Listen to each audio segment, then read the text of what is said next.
بہت ہی خوبصورت کہانی سناؤں گی، آپ سن کے حیران رہ جائیں گے۔ بہت ہی مزے والی اور بہت ہی خوبصورت کہانی ہے۔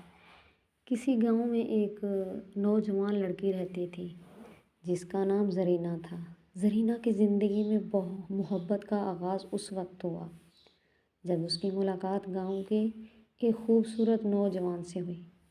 ان کی محبت کی کہانی گاؤں کی گلیوں میں پھیل گئی، لیکن دیکھو قسمت کے کھیل نے انہیں جدا کر دیا۔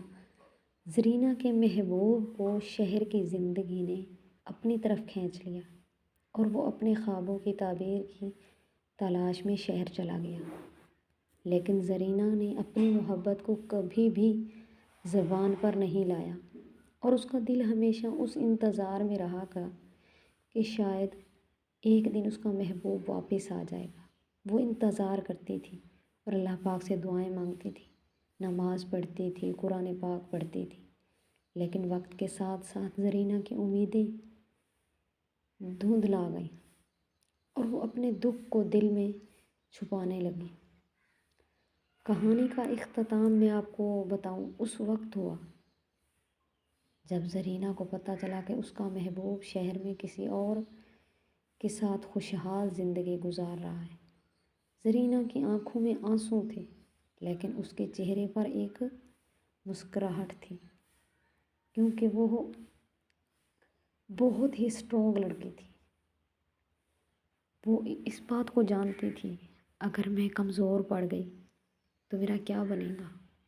اگر میں نے اپنے آپ کو بیمار کر لیا، مرگ بستر پر پڑ گئی تو لوگ کیا کہیں گے؟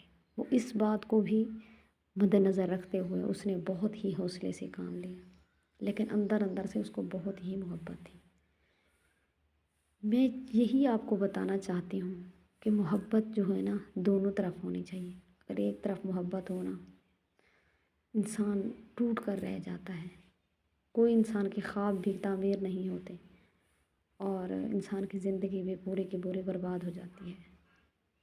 کبھی بھی انسان کامیاب نہیں ہوتا، ناکامی کی طرف ہی جاتا ہے۔ مجھے یہ پتہ ہے کہ زرینہ جیسی لڑکی اگر اور بھی ایک پیدا ہو جائے تو یہ جو بے وفا مرد ہیں نا، ان کی ٹھوس ہو جائے گی، ان کے اندر کچھ بھی باقی نہیں رہے گا۔ زرینہ، آئی لو یو۔